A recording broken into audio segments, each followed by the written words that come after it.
ఈ సండే మా ఇంట్లో స్పెషల్ మటన్ కర్రీ అండి. మీ ఇంట్లో మటన్ కర్రీని ఎలా చేస్తారో కామెంట్ చేయండి. ఈరోజు మటన్ కర్రీని గ్రేవీతో రావడానికి ఇలా ప్రిపేర్ చేసుకున్నామండి. ముందుగా 1/2 కిలో మటన్ని బాగా వాష్ చేసుకొని పసుపు, కారం, 2 స్పూన్ల అల్లం వెల్లుల్లి పేస్ట్, 1 స్పూన్ సాల్ట్, లెమన్, కొంచెం ఆయిల్ యాడ్ చేసి బాగా మిక్స్ చేసుకొని ఒక 1/2 అవర్ పాటు మ్యారినేట్ చేసుకొని పక్కన పెట్టేసేయాలి.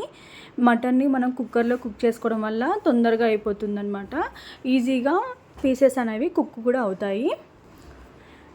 కుక్కర్ గిన్నె పెట్టుకొని దాంట్లోకి ఆయిల్ హీట్ అయిపోయాక బిర్యానీ ఆకు, లవంగాలు, దాల్చిన చెక్క, షాజీరా, పచ్చిమిరపకాయలు, సన్నగా చాప్ చేసుకున్న ఆనియన్స్, కరివేపాకు యాడ్ చేసుకొని లైట్ గోల్డెన్ కలర్ వచ్చేంత వరకు ఆనియన్ ఫ్రై అయిపోయాక మనం మ్యారినేట్ చేసుకొని పెట్టుకున్న మటన్ని యాడ్ చేసి బాగా మిక్స్ చేసుకోవాలండి. ఒక 5 మినిట్స్ పాటు లిడ్ పెట్టేసి మామూలుగా మిక్స్ చేసుకున్న తర్వాతకి కొంచెం కస్తూరి మేతి క్రష్ చేసుకొని వేసుకొని ఒక 10 నిమిషాలు అయిన తర్వాతకి 1/2 గ్లాస్ వాటర్ యాడ్ చేసి మిక్స్ చేసుకొని లిడ్ పెట్టేసి ఒక 5 to 6 విజిల్స్ మటన్ సాఫ్ట్గా కుక్ అయ్యేంత వరకు విజిల్స్ పెట్టుకొని విజిల్స్ పోయాక మటన్ మసాలా, ధనియాల పొడి, కొత్తిమీర వేసుకొని సాల్ట్ కూడా ఈ స్టేజ్లోనే అడ్జస్ట్ చేసుకొని ఒక 5 మినిట్స్ పాటు స్టవ్ని మీడియం ఫ్లేమ్ మీద ఉంచి కుక్ చేసుకోవాలండి.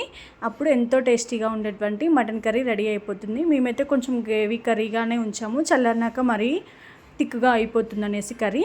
అంతేనండి, ఎంతో టేస్టీగా ఎమ్మీగా ఉన్నటువంటి తెలంగాణ స్టైల్లో మటన్ కర్రీ. మీరు ఎలా మటన్ కర్రీ ప్రిపేర్ చేస్తారో కామెంట్ చేయండి. Thanks for watching.